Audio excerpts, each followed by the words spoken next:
नमस्कार दोस्तों। आज के हमारे पहले प्रश्न में हमें क्वेश्चन मार्क के स्थान पे आने वाली संख्या ज्ञात करनी है। इसमें पहली और दूसरी संख्या के बीच में जो लॉजिक है उसी लॉजिक के आधार पे हमें तीसरी संख्या से चौथी संख्या ज्ञात करनी। आइए शुरू करते हैं। यहाँ पे हमें क्या दिया हुआ है? 6। 6 के सामने अनुपात में हमें दिया हुआ है 12। 6 से हम 12 कैसे ला सकते हैं? 6 में काफ़ी सिंपल है। 6 में अगर हम 2 का गुणा करें तो हमें क्या मिलता है? 12 मिलता है। तो अगर यही लॉजिक अगर हम यहाँ पे लगाते हैं तो 20 में 2 का गुणा करने पे क्या मिलता है? 40।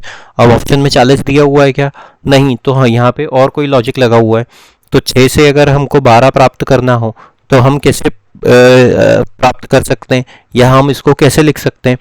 तो अगर हम इसको ऐसे लिखें, 6 के अगर हम गुणनखंड करें तो ये क्या हो जाता है? 2 गुणित 3। और इसी प्रकार अगर 12 के गुणनखंड करें तो क्या हो जाता है? 3 गुणित 4। मतलब यहाँ पे क्या हुआ? 2 गुणित 3 हुआ, फिर 3 गुणित 4 हुआ। और अब इसी प्रकार अगर हम देखें तो हमें यहाँ पे क्या दिया हुआ? 20। तो 20 के गुणनखंड क्या हो जाते हैं? 4 के बाद 4 गुणित 5। और इसके सामने फिर कौन सी वाली संख्या आ जाएगी? इसके सामने अनुपात में आ जाएगी 5 गुणित 6 वाली संख्या। मतलब 6 पंजे 30। तो ऑप्शन नंबर 2 हमारा सही उत्तर होगा।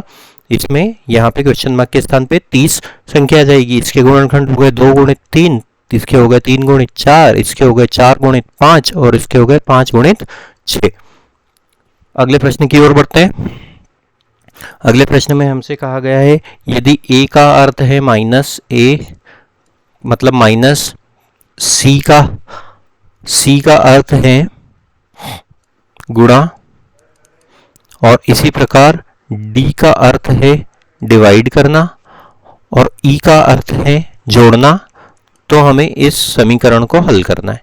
इस समीकरण को हमको हल करना है। समीकरण क्या दिया हुआ है? हमें दिया गया है 14, फिर दिया हुआ है c, फिर दिया हुआ है 3a 12 e 4 d 2।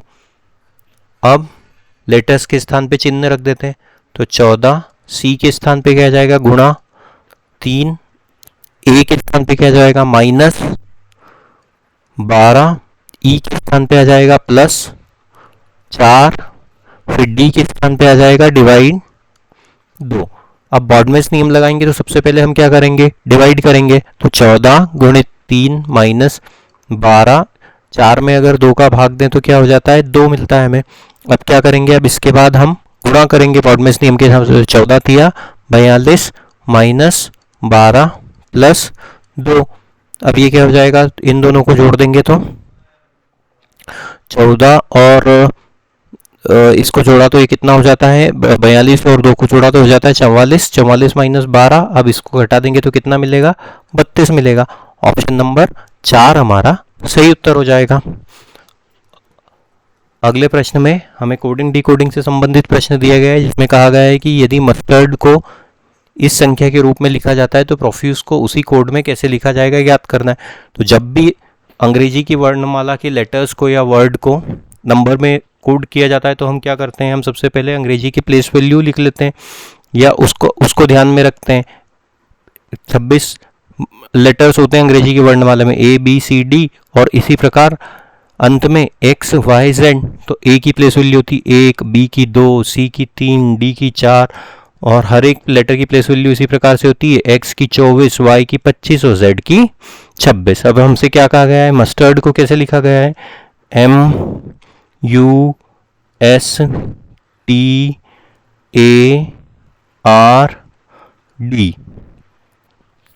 इसी प्रकार से मस्टर्ड को लिखा गया है। तो अब हम इनकी प्लेस वैल्यू देखते हैं। तो M की प्लेस वैल्यू क्या होती है? 13 होती है। U की प्लेस वैल्यू क्या होती है?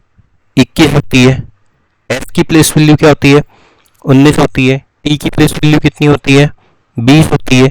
A की प्लेस वैल्यू होती है 1, R की प्लेस वैल्यू होती है 18 और D की प्लेस वैल्यू होती है 4। तो इस प्रकार कोड किया गया है। प्रत्येक लेटर की प्लेस वैल्यू यहाँ पे लिखी गई है। जैसे M की 13, U की 21, S बराबर 19, T बराबर 20, A बराबर 1, R बराबर 18 और D बराबर 4।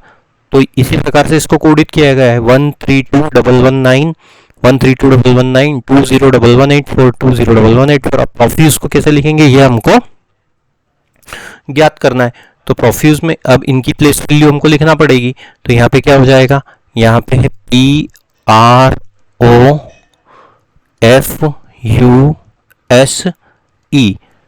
PROFUSE। P की प्लेस वैल्यू कितनी होती है, 16 होती है। R की प्लेस वैल्यू कितनी होती है, 18 होती है। O की प्लेस वैल्यू कितनी होती है, 15। F की प्लेस वैल्यू होती है 6। फिर U की प्लेस वैल्यू होती है 21।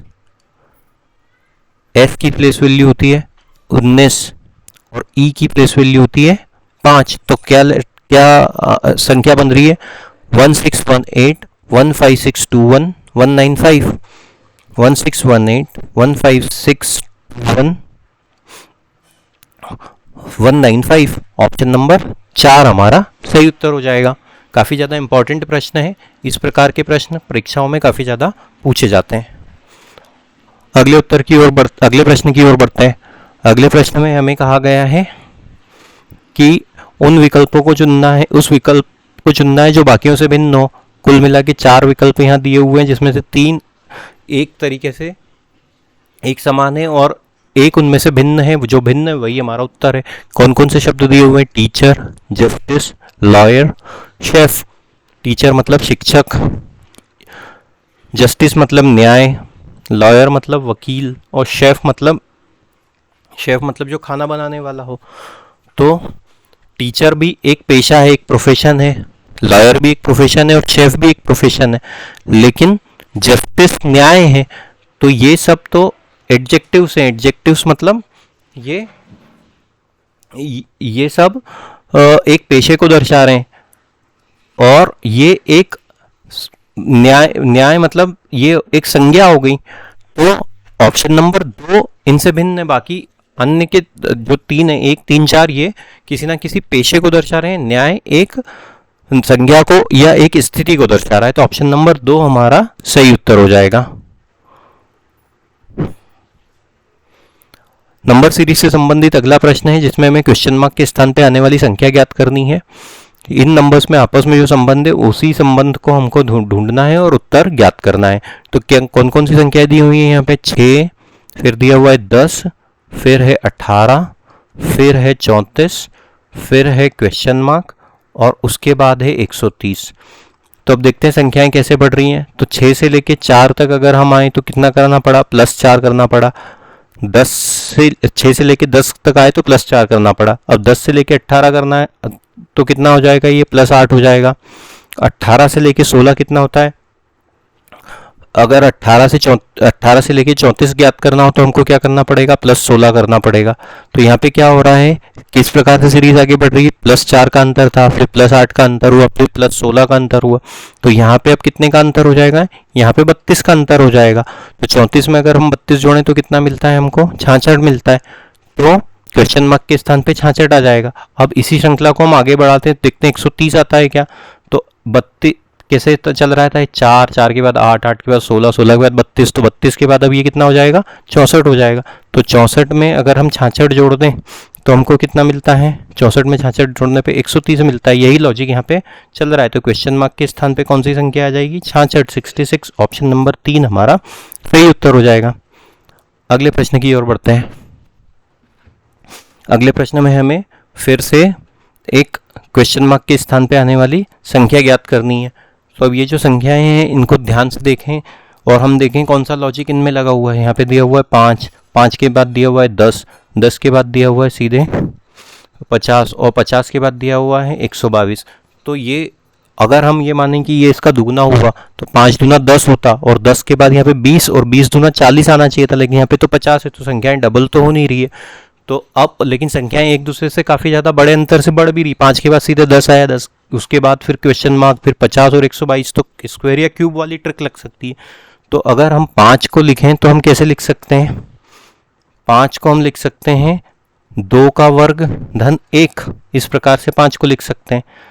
इसी प्रकार 10 को हम कैसे लिख सकते हैं, 3 का वर्ग धन 1। क्वेश्चन मार्क को हम अभी थोड़ी देर के लिए छोड़ते हैं, तो ये हो जाएगा क्वेश्चन मार्क धन 1। और इसी प्रकार 50 को हम कैसे लिख सकते हैं, 50 को हम लिख सकते हैं 7 का वर्ग धन 1 और 122 को हम कैसे लिख सकते हैं, 122 मतलब 11 का वर्ग धन 1। तो ये वाली सब जो संख्याएं आप देखें तो ये सब प्राइम नंबर है, अभाज्य नंबर है। यहाँ पे किसका वर्ग हुआ, 2 का वर्ग हुआ, यहाँ पे किसका वर्ग हुआ, 3 का हुआ, ये तो क्वेश्चन मार्क, यहाँ पे हुआ 7 का वर्ग और यहाँ पे हुआ 11 का वर्ग। तो 2 के बाद 3 आया, फिर 7 आया, फिर 11 आया, तो ये सब प्राइम नंबर्स है। हम ये भी नहीं बोल सकते कि ये ऑड नंबर है, क्योंकि 2 तो एक इवन नंबर होता है। तो प्राइम नंबर्स कौन कौन से होते हैं, 2, 2 के बाद 3, 3 के बाद 5 आता है।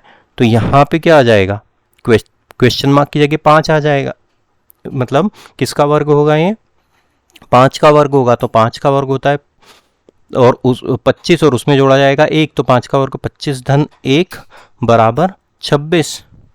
इस प्रकार से क्वेश्चन मार्क के स्थान पे 26 आ जाएगा। तो ये सीरीज कैसे चली, 2 का वर्ग धन 1, 3 का वर्ग धन 1, ये हो जाएगा 5 का वर्ग धन 1, ये हो जाएगा 7 का वर्ग धन 1 और ये हो जाएगा 11 का वर्ग धन 1। मतलब प्राइम नंबर्स के वर्ग किए जा रहे हैं और उसमें एक एक जोड़ा जा रहा है। तो हमारा उत्तर ऑप्शन नंबर 4 हो जाएगा, 26। अगले प्रश्न की ओर बढ़ते हैं। वेन डायग्राम से संबंधित है, जिसमें हमें 3 शब्द दिए हुए हैं। इन तीनों शब्दों में आपस में जो संबंध जिस वेन डायग्राम से हम दर्शा सकते हैं वही वेन डायग्राम हमको ज्ञात करना। वीनस मतलब वीनस दिया हुआ है, प्लैनेट दिया हुआ है, शुक्र दिया हुआ है। वीनस मतलब शुक्र ग्रह,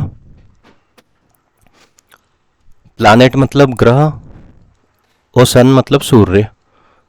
तो सूर्य एक ग्रह नहीं है, सूर्य तो एक तारा है, वो इन दोनों से संबंधित नहीं है।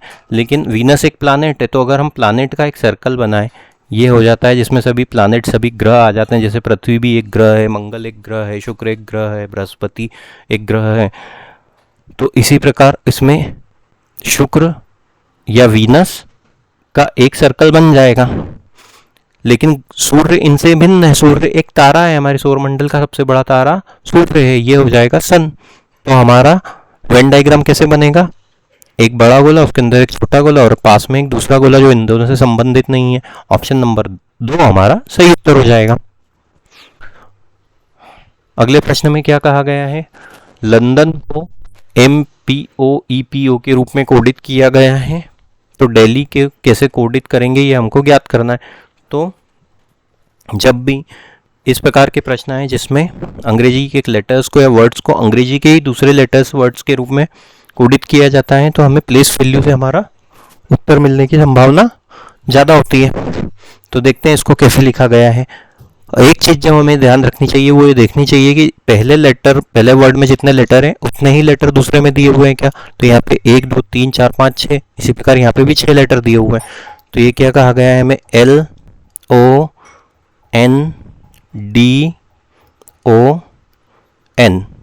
उसको कैसे कोडित किया गया है, MPOEPO।